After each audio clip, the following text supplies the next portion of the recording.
안녕하세요. 크리스탈과 함께 책 읽는 시간입니다. 이번에 함께 하실 작품은 현진건의 빈처입니다. 현진건은 일제강점기 소설가이자 언론인, 독립운동가입니다.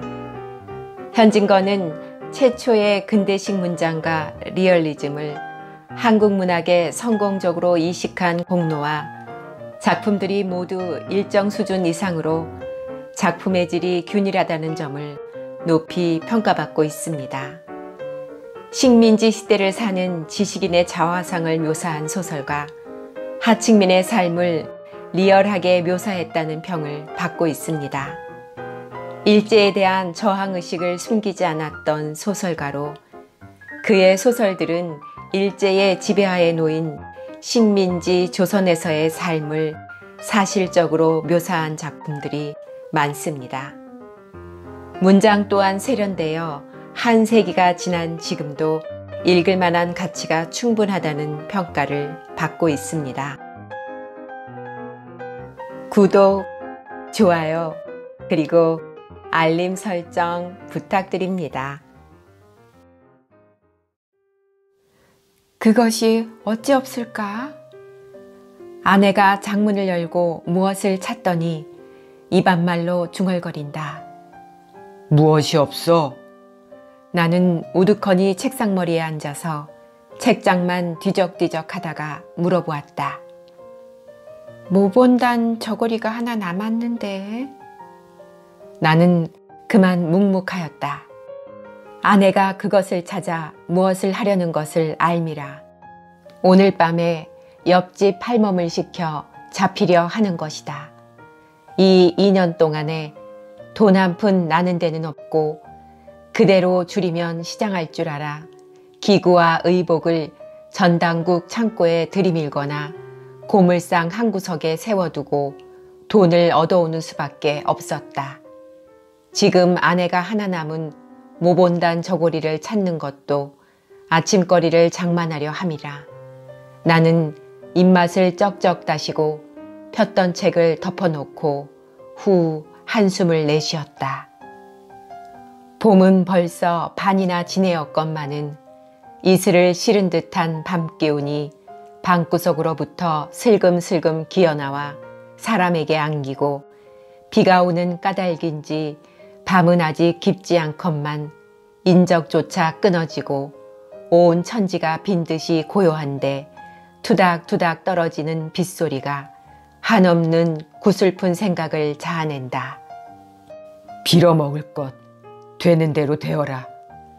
나는 점점 견딜 수 없어 두 손으로 흩어진 머리카락을 쓰다듬어 올리며 중얼거려 보았다. 이 말이 더욱 처량한 생각을 일으킨다. 나는 또 한 번 후 한숨을 내쉬며 왼팔을 베고 책상에 쓰러지며 눈을 감았다. 이 순간에 오늘 지낸 일이 불현듯 생각이 난다. 늦게야 점심을 마치고 내가 막 관련 한 개를 피워물 적에 한성은행 다니는 티가 공일이라고 놀러 왔었다.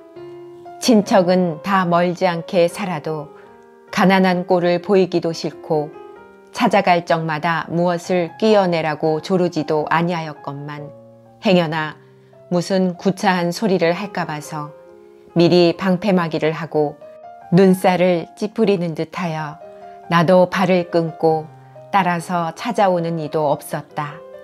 다만 이 티는 촌수가 가까운 까닭인지 자주 우리를 방문하였다. 그는 성실하고 공순하여 설설한 소사에 슬퍼하고 기뻐하는 인물이었다. 동년배인 우리 둘은 늘 친척 간의 비교거리가 되었었다. 그리고 나의 평판이 항상 좋지 못하였다. D는 돈을 알고 위인이 진실해서 그 애는 돈푼이나 모을 것이야. 그러나 K는 아무짝에도 몹쓸 놈이야. 그 잘난 언문 섞어서 무어라고 끄적거려 놓고 제 주제에 무슨 조선의 유명한 학자가 된다니. 실업의 아들놈. 이것이 그네들의 평판이었다. 내가 문학인지 무엇인지 하는 소리가 까닭없이 그네들의 비위에 틀린 것이다. 더군다나 나는 그네들의 생일이나 혹은 대사 때에 돈 한 푼 이렇다는 일이 없고 티는 소위 착실히 돈벌이를 하여 가지고 국수 밥소라나 보조를 하는 까닭이다. 얼마 아니 되어 티는 잘 살 것이고 케이는 거지가 될 것이니 두고 보아. 오촌 당숙은 이런 말씀까지 하였다 한다. 입 밖에 아니내어도 친부모 친형제라도 심중으로는 다 이렇게 생각할 것이다. 그래도 부모는 달라서 화가 나시면 네가 그러다가는 말경에 비렁뱅이가 되고 말 것이야 라고 꾸중은 하셔도 사람이란 늦봉 모르느니라. 그런 사람은 또 그렇게 되느니라 하시는 것이 스스로 위로하는 말씀이고 또 며느리를 위로하는 말씀이었다. 이것을 보아도 하는 수 없는 놈이라고 단념하시면서 그래도 잘 되기를 바라시고 축원하시는 것을 알겠더라. 여하간 이만하면 티의 사람됨을 가히 알 수 있다. 그러고 그가 우리 집에 올 것 같으면 지어서 쾌활하게 웃으며 힘써 재미스러운 이야기를 하였다. 단둘이 고적하게 그날을 보내는 우리에게는 더할 수 없이 반가웠었다. 오늘도 그가 활발하게 집에 쑥 들어오더니 신문지에 싼 기름한 것을 이것 봐라 하는 듯이 마루 위에 올려놓고 분주히 구두끈을 끄른다. 이것은 무엇인가? 나는 물어보았다. 제 처의 양산이야요. 쓰던 것이 벌써 다 낡았고 또 살이 부러졌다나요?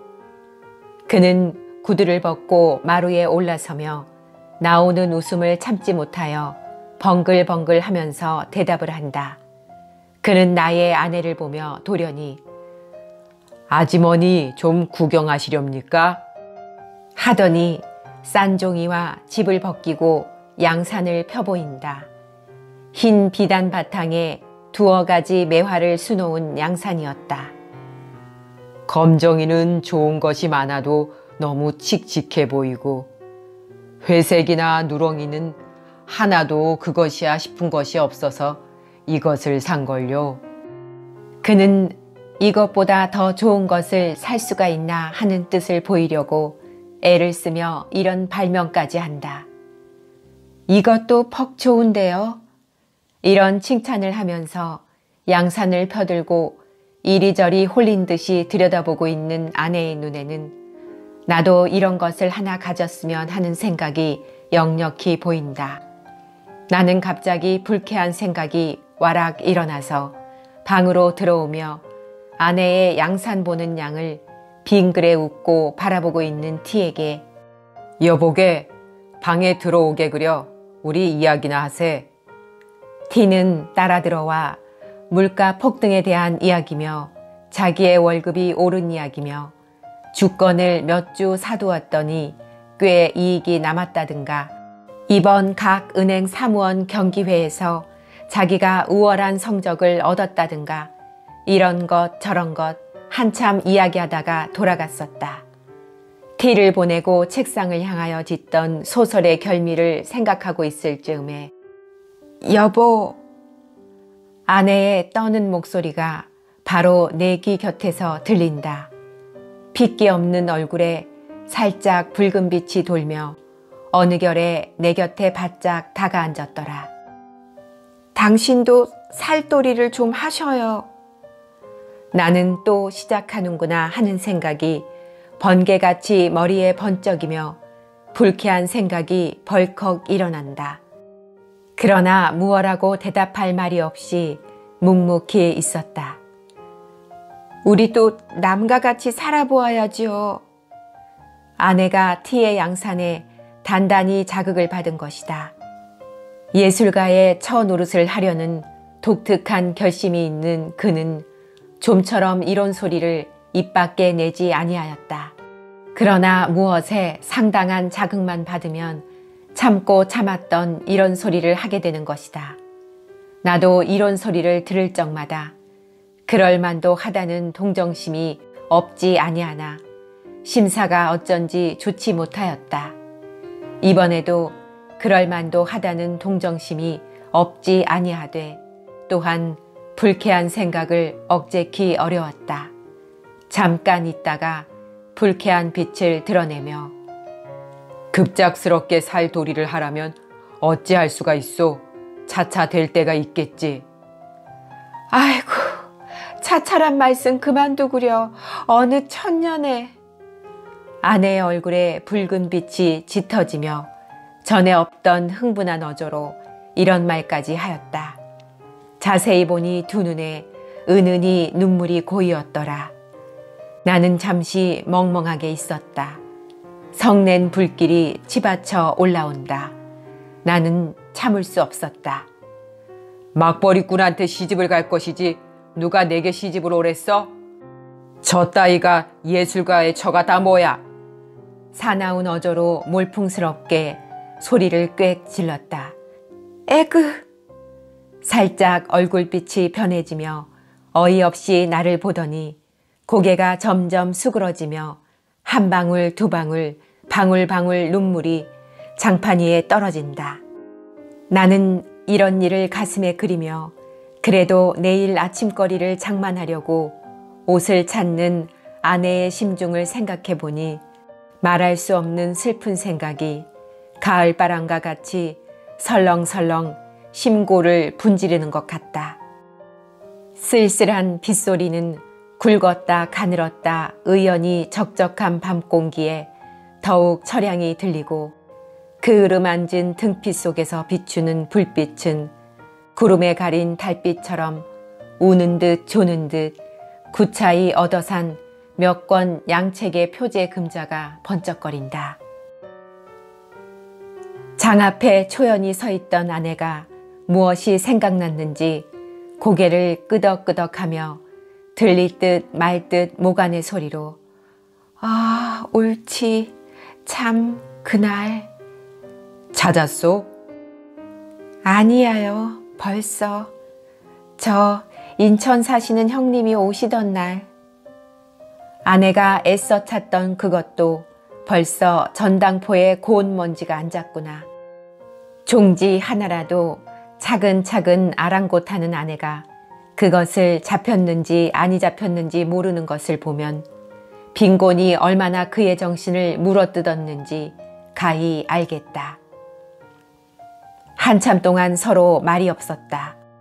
가슴이 어째 답답해지며 누구하고 싸움이나 좀 해보았으면, 소리껏 고함이나 질러보았으면, 실컷 울어보았으면 하는 일종 이상한 감정이 부글부글 피어오르며 전신에 이가 스멀스멀 기어가는 듯 옷이 어째 몸에 끼이고 견딜 수가 없다. 나는 이런 감정을 노골적으로 드러내며 점점 구차한 살림에 실증이 나서 못 견디겠지? 아내는 무엇을 생각하는지 모르게 정신을 잃고 섰다가 그 개심치레한 눈이 동그래지며 네? 어째서요? 무얼 그렇지? 싫은 생각은 조금도 없어요. 이런 말이 오락가락함을 따라 나는 흥분의 도가 점점 짙어간다. 그래서 아내가 떨리는 소리로 어째 그런 줄 아세요? 하고 반문할 적에 나를 쑥맥으로 아루? 하고 격렬하게 소리를 높였다. 아내는 살짝 분한 빛이 눈에 비치며 물끄러미 나를 들여다본다.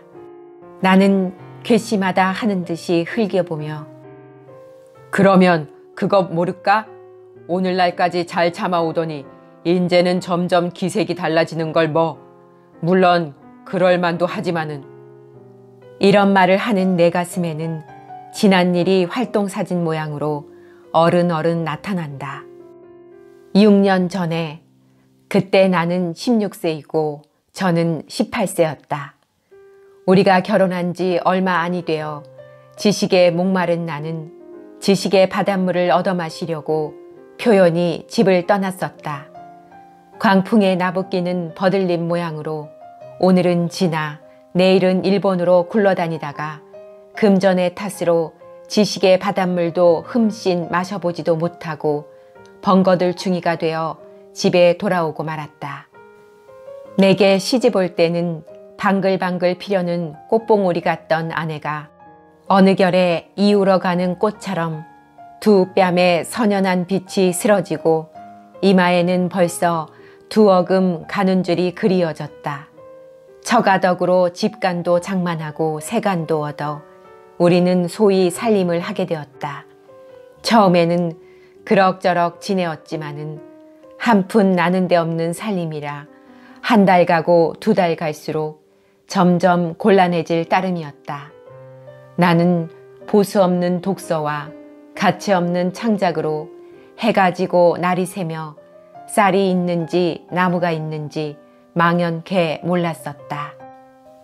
그래도 때때로 맛난 반찬이 상에 오르고 입은 옷이 과히 추하지 아니함은 전혀 아내의 힘이었다.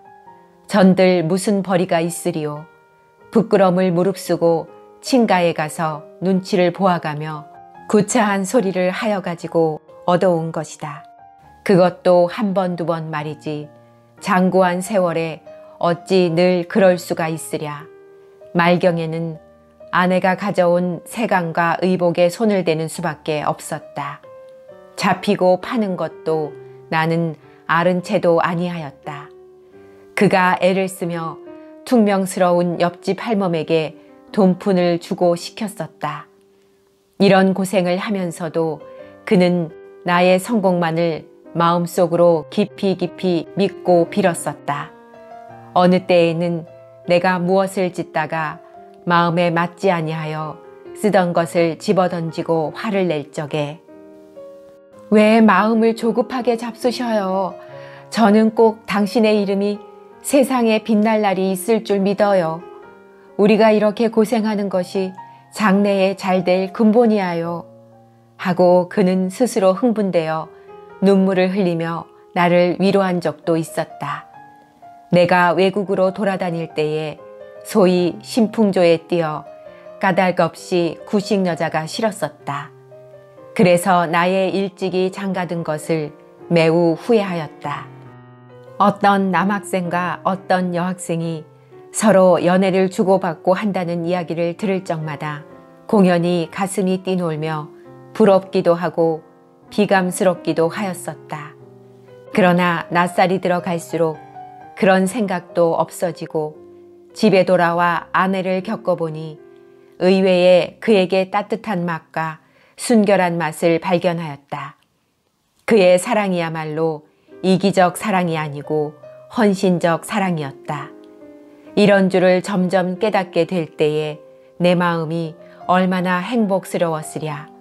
밤이 깊도록 다듬이를 하다가 그만 옷 입은 채로 쓰러져 곤하게 자는 그의 파리한 얼굴을 들여다보며 아, 나에게 위안을 주고 원조를 주는 천사여 하고 감격이 극하여 눈물을 흘린 일도 있었다. 내가 알다시피 내가 별로 천품은 없으나 어쨌든 무슨 저작가로 몸을 세워 보았으면 하여 나날이 창작과 독서에 전심력을 바쳤다. 물론 아직 남에게 인정될 가치는 없는 것이다. 그 영향으로 자연 일상생활이 만류하게 되었다. 이런 곤란에 그는 근 2년 견디어 왔건만은 나의 하는 일은 오히려 아무 보람이 없고 방 안에 놓였던 세간이 줄어가고 장롱에 찼던 옷이 거의 다 없어졌을 뿐이다. 그 결과 그다지 견딜성이 있던 저도 요사이 와서는 때때로 쓸데없는 탄식을 하게 되었다. 손잡이를 잡고 마루 끝에 우두커니 서서 하염없이 먼 산만 바라보기도 하며 바느질을 하다 말고 실심한 사람 모양으로 멍멍이 앉았기도 하였다. 창경으로 비치는 어스름한 햇빛에 나는 흔히 그의 눈물 머금은 근심 있는 눈을 발견하였다. 이럴 때에는 말할 수 없는 쓸쓸한 생각이 들며 일없이 마누라 하고 부르면 그는 몸을 흠칫하고 고개를 저리로 돌려 치맛자락으로 눈물을 씻으며 네 하고 울음에 떨리는 가는 대답을 한다. 나는 등에 찬물을 끼얹은 듯 몸이 으쓱해지며 처량한 생각이 싸늘하게 가슴에 흘렀었다. 그렇지 않아도 자비하기 쉬운 마음이 더욱 심해지며 내가 무자격한 탓이다 하고 스스로 멸시하고 나니 더욱 견딜 수 없었다. 그럴 만도 하다. 는 동정심이 없지 아니하되 그래도 그만 불쾌한 생각이 일어나며 계집이란 할 수 없어. 혼자 이런 불평을 중얼거리었다. 환등 모양으로 하나씩 둘씩 이런 일이 가슴에 나타나니 무엇라고 말할 용기조차 없어졌다.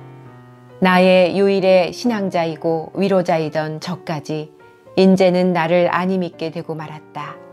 그는 속마음으로 네가 6년 동안 내 살을 깎고 점이었구나 이 원수야 할 것이다.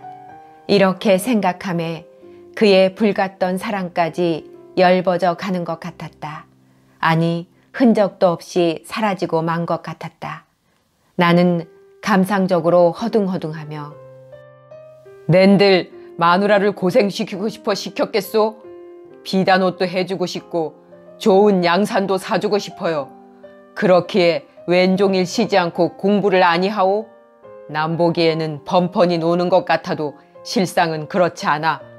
본들 모른단 말이오? 나는 점점 강한 가면을 벗고 약한 진상을 드러내며 이와 같은 가소로운 변명까지 하였다. 웬 사람이 다 나를 비소하고 모욕하여도 상관없지만은 마누라까지 나를 안이 믿어주면 어찌한단 말이오? 내 말에 스스로 자극이 되어 마침내 길이 탄식하고 그만 쓰러졌다. 이 순간에 고개를 숙이고 아마 하염없이 입술만 물어뜯고 있던 아내가 호련 여보 울음소리를 떨면서 무너지는 듯이 내 얼굴에 쓰러진다. 용서 하고는 북받쳐 나오는 울음에 말이 막히고 불덩이 같은 두 뺨이 내 얼굴을 누르며 흑흑 느끼어 운다. 그의 두 눈으로부터 샘솟듯 하는 눈물이 제 뺨과 내 뺨 사이를 따뜻하게 젖어 퍼진다. 내 눈에서도 눈물이 흘러내린다. 뒤숭숭하던 생각이 다 이 뜨거운 눈물에 봄눈 슬듯 쓰러지고 말았다. 한참 있다가 우리는 눈물을 씻었다. 내 속이 얼만큼 시원한 듯 하였다. 용서하여 주셔요. 그렇게 생각하실 줄은 참 몰랐어요. 이런 말을 하는 아내는 눈물에 부어오른 눈꺼풀을 아픈 듯이 꿈적거린다. 암만 구차하기로니 실증이야 날까요? 나도 한 번 먹은 마음이 있는데. 가만가만히 변명을 하는 아내의 눈물 흔적이 어릉어릉한 얼굴을 물끄러미 바라보며 겨우 심신이 가든하였다. 어제 일로 심신이 피곤하였던지 그 이튿날 늦게야 잠을 깨니 간밤에 오던 비는 어느 결에 그치었고 명랑한 햇발이 미닫이에 높았더라. 아내가 다시금 장문을 열고 잡힐 것을 찾을 즈음에 누가 중문을 열고 들어온다. 우리는 누군가 하고 귀를 기울일 적에 밖에서 아씨 하는 소리가 들리었다. 아내는 급히 방문을 열고 나갔다. 그는 처가에서 부리는 할멈이었다. 오늘이 장인 생신이라고 어서 오라는 말을 전한다. 오늘이야? 참 옳지. 오늘이 2월 16째 날이지. 나는 깜빡 잊었어. 원 아씨도 딱도 아십니다. 어쩌면 아버님 생신을 잊으신단 말씀이요. 아무리 살림이 재미가 나시더라도. 시큰둥한 할멈은 선웃음을 쳐가며 이런 소리를 한다. 가난한 살림에 골몰하느라고 자기 친부의 생신까지 잊었는가 하며 아내의 정지가 더욱 측은하였다. 오늘이 본가 아버님 생신이라요. 어서 오라시는데. 어서 가구려. 당신도 가셔야지요.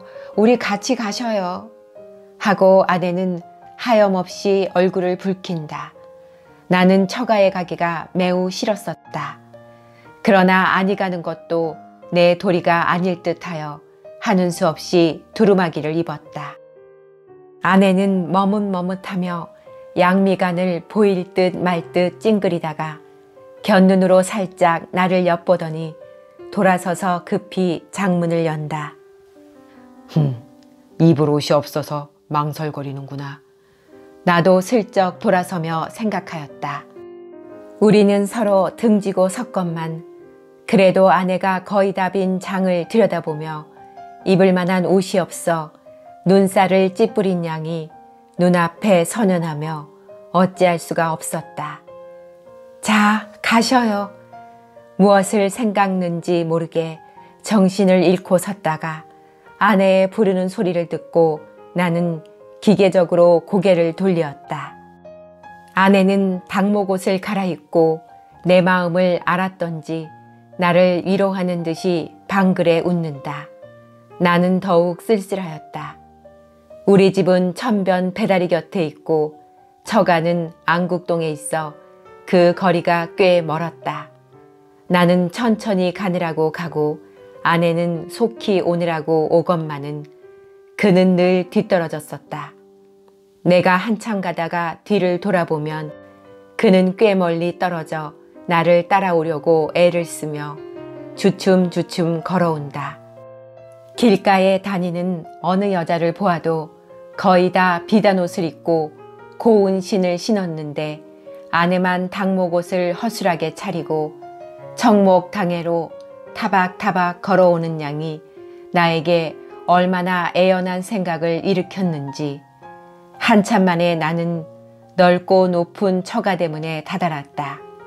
내가 안으로 들어갈 적에 낯선 사람들이 나를 흘끔흘끔 본다.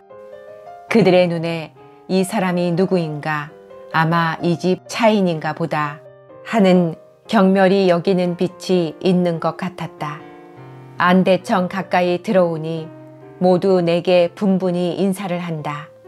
그 인사하는 소리가 내 귀에는 어째 비소하는 것 같기도 하고 모욕하는 것 같기도 하여 공연히 가슴이 두근거리고 얼굴이 후끈거리었다. 그 중에 제일 내게 친숙하게 인사하는 사람이 있다. 그는 아내보다 3년 맞이인 처형이었다. 내가 어려서 장가를 들었으므로 그때 그는 나를 못 견디게 시달렸다. 그때는 그가 싫기도 하고 믿기도 하더니 지금 와서는 그때 그러한 것이 도리어 우리를 무관하고 정답게 만들었다. 그는 인천 사는데 자기 남편이 기밀을 하여 가지고 이번에 돈 10만 원이나 착실히 땄다 한다. 그는 자기의 잘 사는 것을 자랑하고자 함인지 비단을 내리감고 치감고 얼굴에 부유한 태가 질질 흐른다. 그러나 분으로 숨기려고 애쓴 보람도 없이 눈 위에 퍼렇게 멍든 것이 내 눈에 띄었다. 왜 마누라는 어쩌고 혼자 오셔요? 그는 웃으며 이런 말을 하다가 중문편을 바라보더니 그러면 그렇지.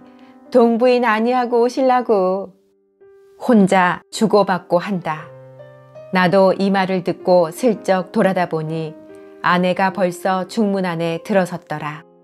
그 수척한 얼굴이 더욱 수척해 보이며 눈물 고인 듯한 눈이 하염없이 웃는다.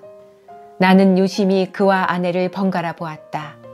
처음 보는 사람은 분간을 못하리만큼 그들의 얼굴은 혹사하다. 그런데 얼굴빛은 어쩌면 저렇게 틀리는지 하나는 이글이글 만발한 꽃 같고 하나는 시들시들 마른 낙엽 같다. 아내를 형이라 하고 처형을 아우라 하였으면 아무라도 속을 것이다. 또 한 번 아내를 보며 말할 수 없는 쓸쓸한 생각이 다시금 가슴을 누른다. 딴 음식은 별로 먹지 아니하고 못 먹는 술을 넉 잔이나 마시었다. 그래도 바늘방석에 앉은 것처럼 앉아 견딜 수가 없다. 집에 가려고 나는 몸을 일으켰다. 골치가 띵하며 내가 선 방바닥이 마치 폭풍에 흉흉하는 파도같이 높았다 낮았다 어질어질해서 곧 쓰러질 것 같다. 이 거동을 보고 장모가 황망히 일어서며 술이 저렇게 취해가지고 어디로 갈라고? 여기서 한잠 자고 가게.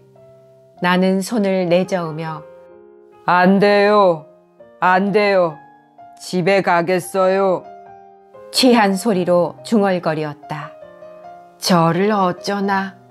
장모는 걱정을 하시더니 할멈 어서 인력거 한 채 불러오게 한다.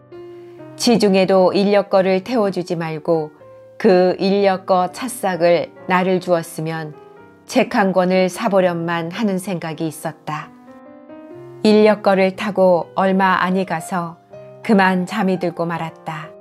한참을 자다 잠을 깨어보니 방 안에 벌써 램프불이 켜었는데 아내는 어느 결에 왔는지 외로이 앉아 바느질을 하고 화로에서는 무엇이 끓는 소리가 보글보글 하였다.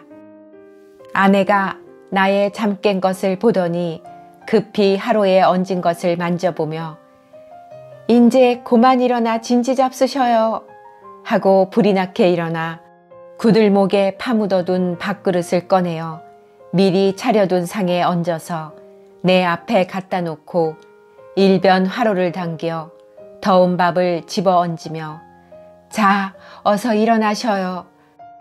나는 마지못하여 하는 듯이 부시시 일어났다.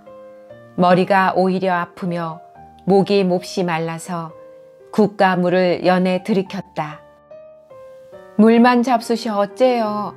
진지를 좀 잡수셔야지. 아내는 이런 근심을 하며 밥상머리에 앉아서 고기도 뜯어주고 생선뼈도 추려주었다. 이것은 다 오늘 처가에서 가져온 것이다. 나는 만나게 밥 한 그릇을 다 먹었다. 내 밥상이 남에 아내가 밥을 먹기 시작한다. 그러면 지금껏 내 잠 깨기를 기다리고 밥을 먹지 아니하였구나 하고 오늘 처가에서 본 일을 생각하였다.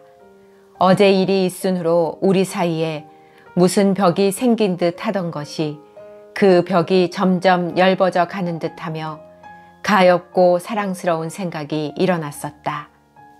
그래서 우리는 정답게 이런 이야기 저런 이야기를 하게 되었다. 우리의 이야기는 오늘 장인 생신 잔치로부터 처형 누니의 멍든 것에 옮겨갔다. 처형의 남편이 이번 그 돈을 딴 뒤로는 주야로 요리점과 기생집에 돌아다니더니 일전에 어떤 기생을 얻어가지고 미쳐 날뛰며 집에만 들면 집사람을 들볶고 걸핏하면 처형을 친다 한다.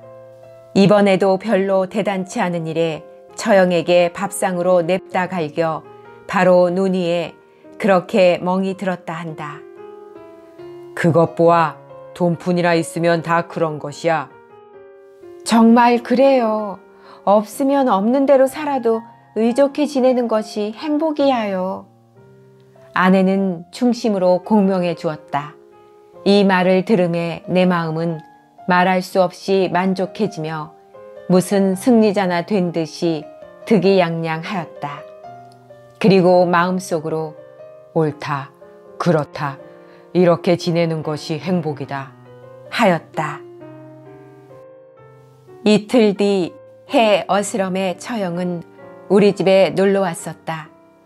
마침 내가 정신없이 무엇을 하고 있을 즈음에 쓸쓸하게 닫혀있는 중문이 찌그덩하며 비단옷 소리가 사르륵 사르륵 들리더니 아랫목은 내게 빼앗기고 윗목에서 바느질을 하고 있던 아내가 문을 열고 나간다.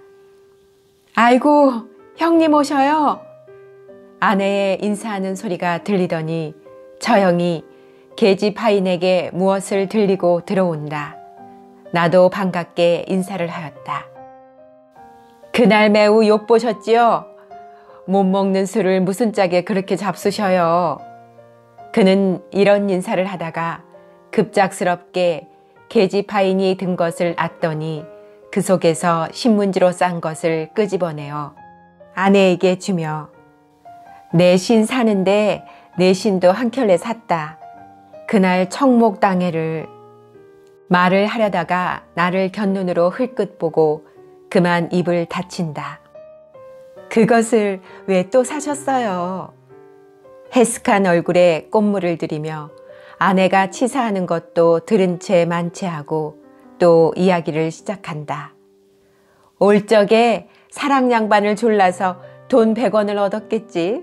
그래서 오늘 종로에 나와서 옷감도 바꾸고 신도 사고. 그는 자랑과 기쁨의 빛이 얼굴에 퍼지며 싼 볼을 끌러 이런 것이야 하고 우리 앞에 펼쳐놓는다. 자세히는 모르나 여하간 값 많고 품 좋은 비단일 듯하다.